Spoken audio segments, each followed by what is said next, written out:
welcome back to another presentation by the Northeast Georgia History Center.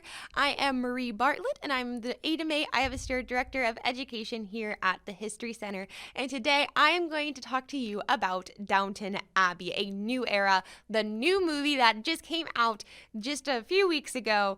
We are now going to dive into the history and see, well, let's give it a little bit more context, right? We're going to see about the time period of the movie and how Downton Abbey does a fantastic job of integrating historical fact with fiction. Of course, Downton Abbey itself is a fictional story with fictional people in a real house, but it's not called Downton Abbey. It's actually called Highclere Castle. But so it's a lot of the setting is, well, very historically accurate, as it is pretty much a house museum that they are filming in. But we're going to look into a little bit more of the story and give a little bit more historical context to it. One of my favorite things about Downton Abbey is, of course, there's the drama and the characters, but there's also a fantastic set of dialogue by Julian Fellowes, the writer, and he does a fantastic job of these little setup lines and where the characters are talking and they trade some facts about the news, and it's just a casual conversation, very much like someone would have had back in that time period about the events going on in the day. And I'm sure for most people this is just kind of throwaway dialogue, but to me, it is one of the most fascinating parts. Also, just all of the little historical tidbits that they have, the attention to detail that Downton Abbey has, trying to recreate historical accuracy, is something that I find quite fantastic. So that's what we're going to be looking at a little bit today. So here is the movie poster for Downton Abbey, A New Era, at least one of the movie posters. So on the top here we have, of course, Lady Mary and the Dowager Countess, and they, as you can see in the back there, especially, some movie sets and props. You have, lights, camera, action, because the movies are coming to Downton. And that is one storyline that takes place in this movie, is basically a film company comes to Downton Abbey and decides to use it as a filming location, which I feel like is very meta for Downton Abbey, because that is what Downton Abbey is. It's a historical drama that has come to film at Downton Abbey. Now they're having the same thing within the movie happening. So very meta, very fun.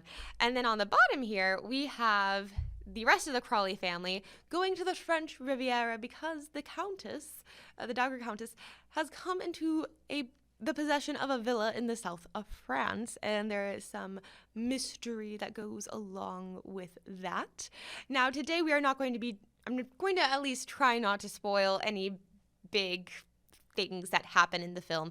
I will mostly be just talking about the historical context of movies in the 1920s and also the French Riviera.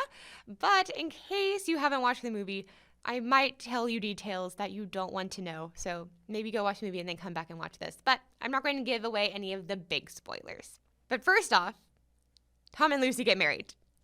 So that is the first scene that we have as the movie opens.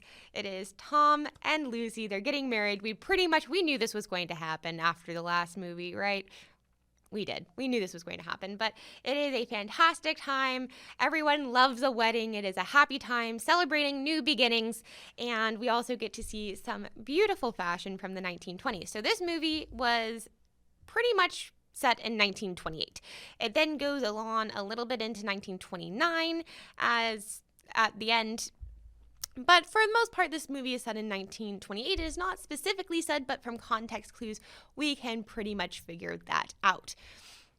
So we have some beautiful late 1920s fashion. So we're about to go into the 30s. So it's not as much of like the flapper look that we've gotten in the other Downton Abbey movies previously, especially the last movie, which was set in a little bit of the earlier 20s, and of course the last couple seasons of the TV series itself.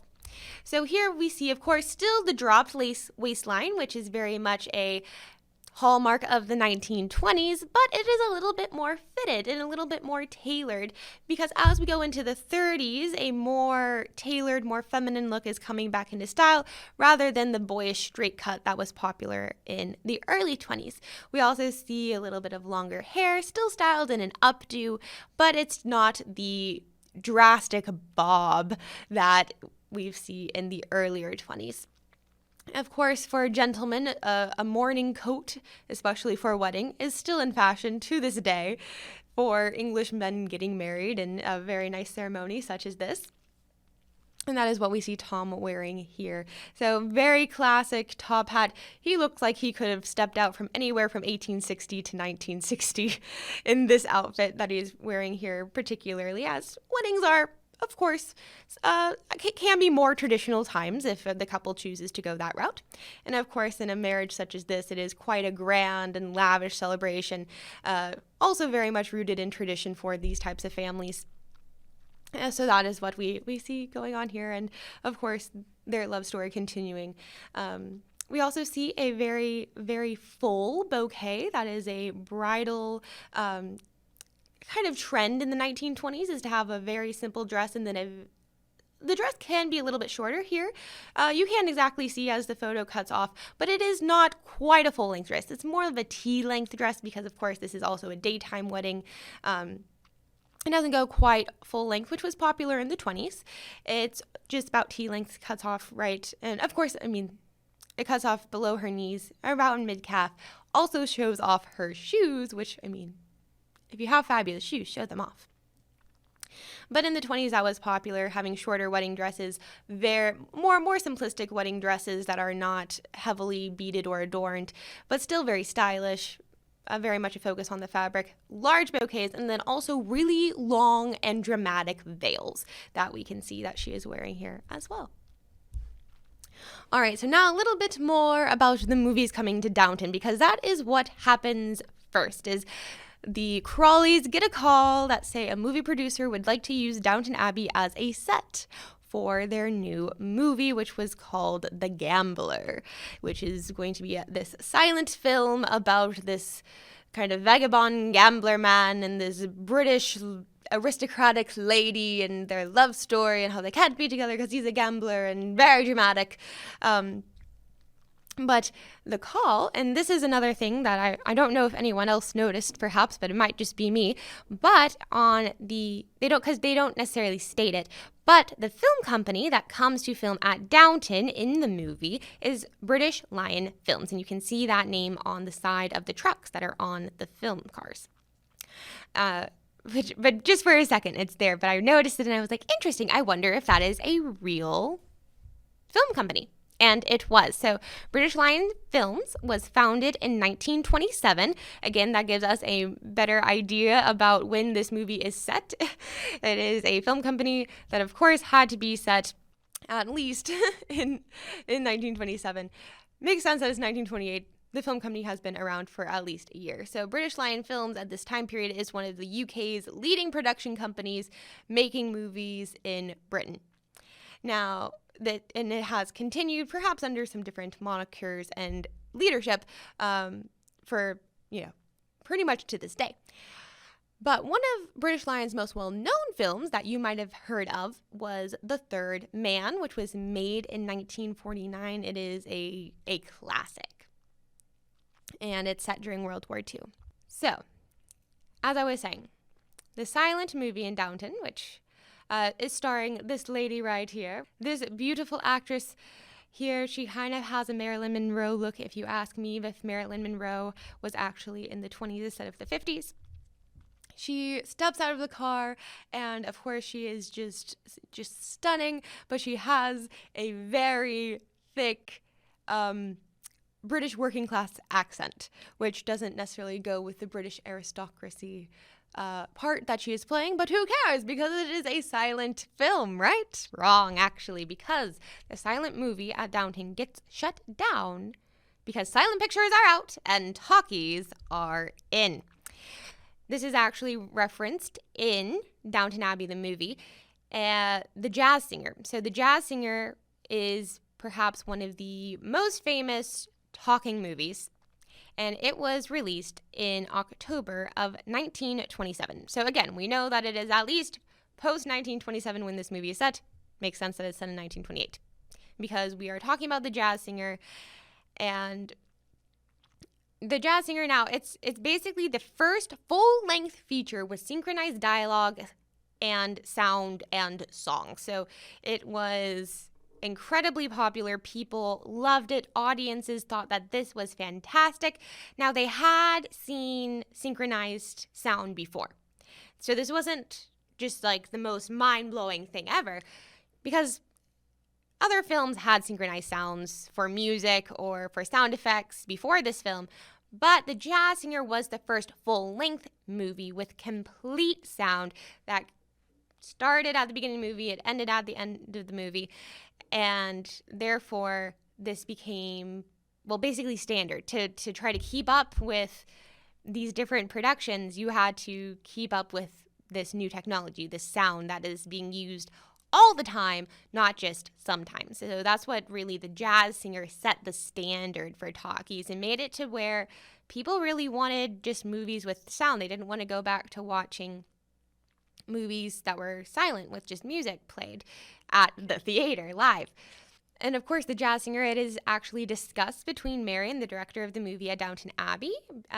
They actually are going to go to the movies together to kind of give a little background and ideas to, well, not just the history of the movies, but also the movie that they're making at Downton together. So as Mary and the director are going into town to see this movie, and it is a silent movie that they're going to go watch, a fictional one starring the fictional starlet. But as they go into the theater, there is a poster for The Terror, which was a first all-talking horror film, which was released in September of 1928. Again, another reason why we believe that this movie is set in 1928. So when Mary and the director go to this movie, that is a silent movie starring, well, their silent film star, it's empty because everyone wants talking movies. So they go back to Downton. They are still continuing to work on their silent film, but then they get a call and the film is shut down. It's very dramatic until the idea comes up. What if we make it a talking movie? But they already filmed a fair amount of the movie, so they had to go back and basically lip sync to themselves, which is very interesting, and they brought out a whole lot of interesting technology. But again, this is when we run into a problem because of the beautiful starlet who has a terrible accent. Well, she doesn't sound like a lady. So this is when Lady Mary makes her film debut. They pull a Singing in the Rain, and basically Lady Mary lip syncs for the starlet with the terrible accent, which is just very fun. And I could kind of see this happening as I was watching the movie. I was like, this is going to be a Singing in the Rain moment, isn't it? And if you haven't heard of the movie Singing in the Rain, it is also a classic, very fun, and it is all about the end of the silent film era and how talkies are taking over and how not all of the stars were going to make that transition, because some of them were really good at silent film acting, and that was very different than speaking your lines and basically doing theater, but on stage, or on a sound stage in front of a camera instead of live. So some stars successfully made that transition from silent to talkies, but other stars didn't. One of the stars that you probably most famously know is Charlie Chaplin. He was basically just a silent film star. He didn't really go over into the talkies because he was all about physical comedy that didn't even need words to be expressed. It was, funny faces and tripping and falling and pianos and all of that kind of very physical things that you can see, and music would go along with it very well. But when people want dialogue, there is really no dialogue that goes along with that very well. So that's kind of one of the stars that perhaps did not make as smooth of a transition from the silent into the talkies. But kind of, as they say in the Downton Abbey movie, as the stars are coming to terms with the fact that, oh, my career is over because I'm a silent film star and I can't do the sound, is that, wait, no, okay, I can speak. Like, it's not that big of a deal. And, you know, I already have a adoring fan base, so maybe they'll get me through. But it was a very fun thematic thing that they did. That was also very much a part of history as people moved away from silent films and only wanted films that with sound. Now, the next part of the movie, or I guess perhaps they're going on at the same time, but the other theme of the movie is the family going to the French Riviera. So the Crawleys, the family, they talk quite a bit about how it is becoming fashionable now to visit the south of France in the warmer months rather than the winter. And Edith, pictured here in a beautiful 1920s outfit along with Lucy, Edith, she was actually wanting to write a magazine article about it. But now, what exactly is the French Riviera, you might ask? And well, it's kind of hard to define exactly. The term comes about in the late 1800s, and it was actually Stéphane Lagarde, a French lawyer, administrator, deputy, writer, and poet, who gave the French Riviera its name in 1887. And honestly, that is pretty much what he is truly famous for, not being a writer or a poet, but naming the French Riviera the French Riviera. At least that is what it is translated to in English. In French, it is called the Côte d'Azur. Now, he defined the French Riviera as, and I quote, the strip of coast between Marseille and Italy. So basically, the southeastern coast of France. And the term does generally refer to France's Mediterranean coast, but the boundaries are not exact and a little unclear. There's not exact, this line defines the French Riviera. It's not exactly like that. It is more of a idea of a place, the French Mediterranean. There's not exact clear boundaries for that. But the practice for the English aristocracy to go to this coast in the southeastern part of France began during the 1750s, and they would go there during the winter months because it was much milder winter there than in jolly good old England that can get a little biting and cold on their island. And of course, since the English aristocracy were doing this in the 1750s, that is when England really is quite at a colonial height in which it is dominating the world. It's at its height of power. That means that, well, other countries also look to it to kind of set the standard and follow in their footsteps of what they're doing. So other wealthy Europeans also soon followed this English aristocracy example and would also go and vacation in the southeastern part of France.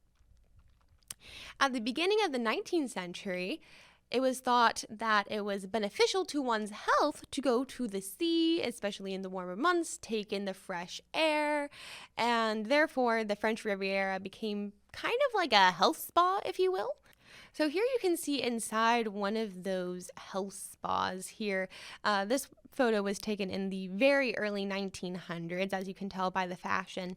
Very much the Edwardian era, if you will. So early 1900s, where it was still fashionable to only go for one's, it was still very fashionable to go for one's health in the winter months, to be in the warm, to take in the air, to relax. And therefore, going to the French Riviera in the winter months, it stayed very popular and became very much a staple of the English upper class aristocracy in Europe for pretty much all of the 1800s and then into the early 1900s as well. Of course, with World War I and the world turning upside down for Europe at that time, we have a little bit of a break in going to the Riviera for some people, of course. Of course, for some, they would still continue to go and visit their homes there that they have. But it was really beginning in the 1920s that it became fashionable to go to the French Riviera in the summer, and also became far more popular for Americans to come and visit in the summer. So this trend was brought in part to you by these people that you will see here, the Fitzgeralds. Now, they are actually named in the Downton Abbey movie as being propagators of this trend to go to the French Riviera in the summer months. And it was in 1924 when F. Scott Fitzgerald, his wife Zelda, and their daughter Scotty, who was just a toddler at the time, they left their home in Long Island, New York, packed up, and went to the French Riviera to live. They thought that it would actually be cheaper to live and also a nice place for F. Scott Fitzgerald to write. Now, I'm not sure if they found a cheaper place to live necessarily, but they did find quite a lot of luxurious resorts where they stayed, and perhaps it was cheaper in a sense because the US dollar was doing really good after World War I. The US dollar was doing strong. Of course, it is the roaring 20s in the United States. Industry is booming. The assembly line is rolling things off. America is making a whole lot of goods and did not have quite the destruction, really any destruction to mainland US that happened to Europe. So the US did not have to rebuild itself. It could continue with its infrastructure intact. Of course, the entire world suffered devastation because of the death that had gone about because of World War I, and then also during the Spanish flu pandemic that killed even more people than World War I, we believe. So, of course, there was still repercussions from that. But the U.S. was doing really good economically in the 20s. And therefore, strong U.S. dollar, it went farther in a place such as France, who was still very much feeling the devastation brought on physically to them, to their land by World War I. Their money could go farther, while in France, also a reason why some believe that a lot of Americans, especially perhaps the more artistic crowd, decided to go to France was because of prohibition, where the United States had made it illegal to buy or sell or make alcohol with the 18th Amendment.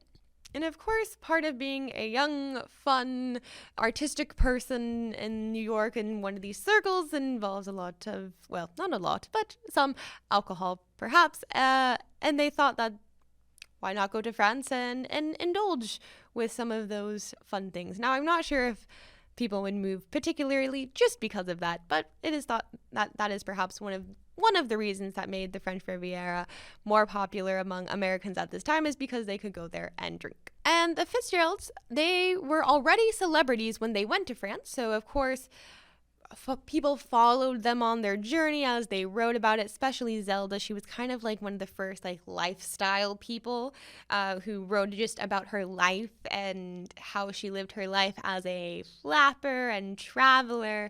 So people would follow along with her adventures, and of course she wrote about living in the south of France, in the French Riviera.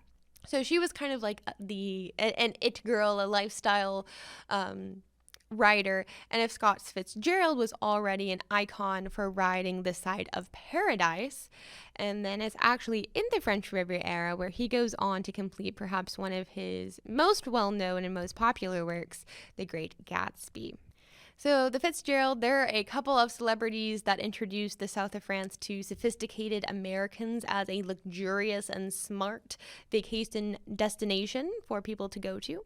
Now I'm going to introduce you to another couple who are friends of the Fitzgeralds, but you might not know about them because they aren't particularly famous for being artists themselves, but they are friends with a lot of artists and therefore had a lot of influence within those circles, and that is the Murphys. So the Murphys, they are a young couple whose families had made it rich in the U.S. It was very much an American dream story. Their families came with nothing. They worked their way up from nothing to become, pretty wealthy. So wealthy that they were able to move to the French Riviera. And some people would say that they single-handedly reinvented the French Riviera, turning it basically from a healthful winter getaway for the rich into an exciting summer destination for young rich Americans. So Gerald Murphy's father, became a wealthy man because of his leather business, and Sarah Murphy's father became a millionaire due to his ink manufacturing company. And that is how these families built their wealth. They then met, married, even though I believe Sarah's family was not incredibly happy with the match because, as I recall, they called Gerald a tradesman because he was in the leather business. They didn't think it was high class enough for their ink manufacturing daughter. So therefore, they disapproved of the match, but they went on and seemed to have a happy marriage in the French Riviera. So the Murphys, they were very much about inviting their friends to the French Riviera, who were, of course, a lot of artists, people like Ernest Hemingway, Pablo Picasso, the Fitzgeralds. They all would come and summer in the French Riviera with the Murphys. And it was actually the Murphys who were able to convince one of the hotels on the French Riviera to stay open for the summer months because, well, everyone just came in the winter. They would close down. It was out of season for them. So to be open in the summer, so they would just close down in the summer, and they would only be open for the winter months, really, when it was cooler, when people would actually, well, come to the French Riviera, or so they thought. In 1923, the Murphys convinced this one hotel to stay open, and, well, basically so all their friends could come. And this is actually something that is talked about in Downton Abbey. The movie is like these artists, I think they might have said it was with the Fitzgeralds. I don't think they mentioned the Murphys by name. Were basically convincing these hotels to stay open so that they and their friends could continue on with their life in the French Riviera. And of course, the Fitzgeralds were definitely part of that movement, but I think it's interesting that it seems like the Murphys were really the ones who first pushed for the hotels to stay open. Now, the Murphys, they decided to make the Riviera their permanent home, and they bought a villa there just below the Antibes Lighthouse in 1924, and they called this house Villa America. So, of course, along with there being a whole lot of hotels in the French Riviera, there are also villas. Beautiful Mediterranean-style homes like this one that is used in Downton Abbey, A New Era, the movie. So this is the home that is used in the movie, and this is one of the homes that is gifted mysteriously to the Dowager Countess, and then basically the rest of the family goes to investigate why, because the previous owner's son invites them to come, and of course interesting things ensue. Won't give away any of those spoilers, but let's just look at this beautiful villa for a moment, shall we?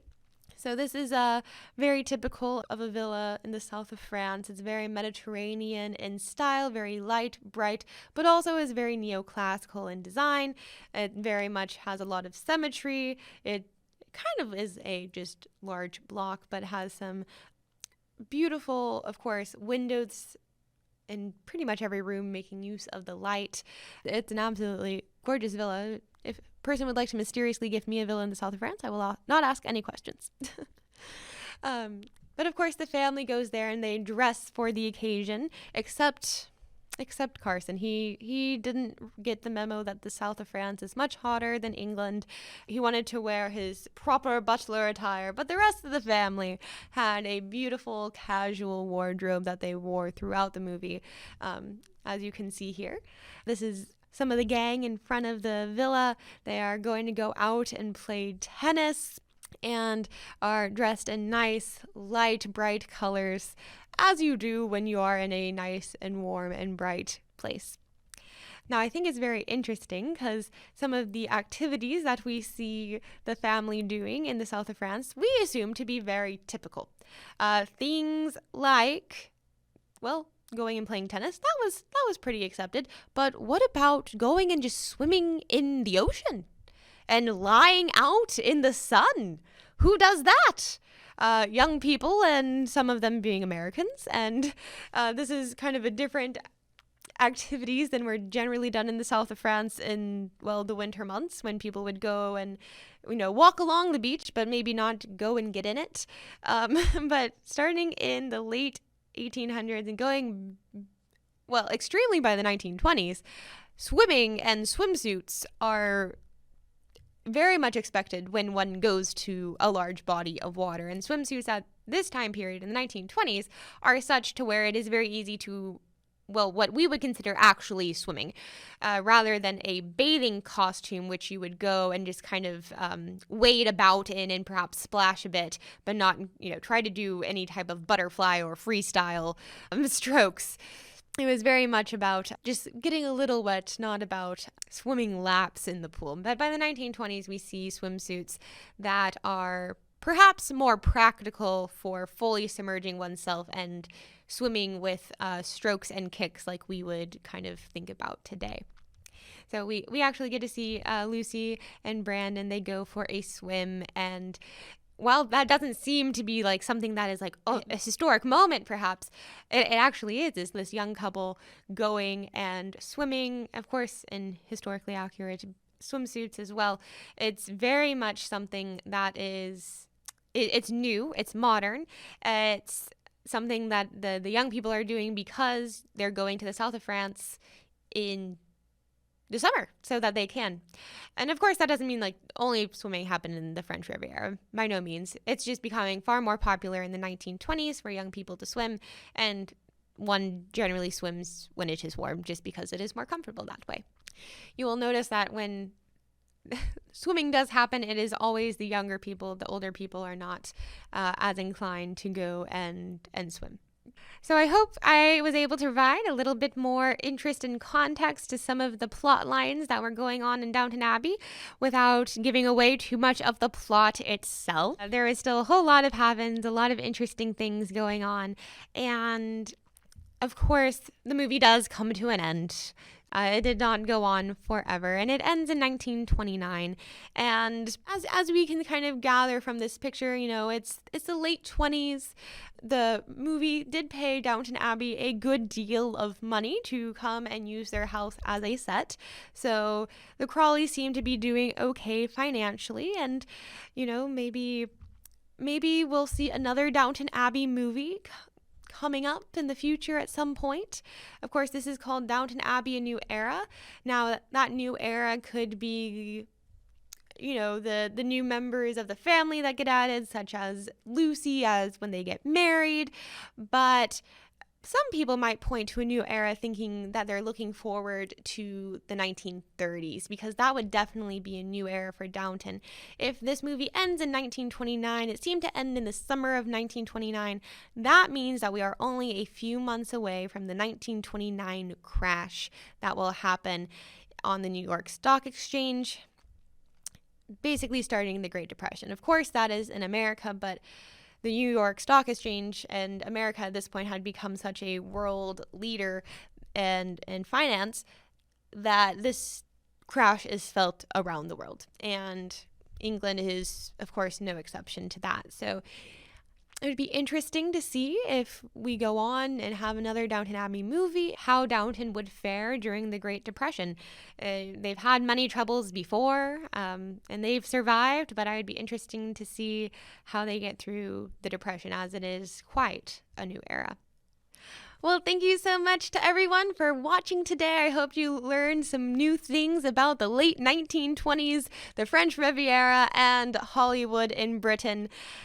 Well, is it Hollywood in Britain? That's actually what they referred to it as during the movie. They still refer to it kind of as Hollywood, just because Hollywood, even though it is in America, became such an iconic, I guess, just moniker for movie making. But at least you learned about movie making in Great Britain. And I hope you enjoyed and learned a little bit more about, one of my favorite series, Downton Abbey. It has gone from 1912, starting with the sinking of the Titanic, all the way up to 1929. Will it continue? We'll find out. And I'll probably do another presentation on it if we do. All right. Take care, everyone.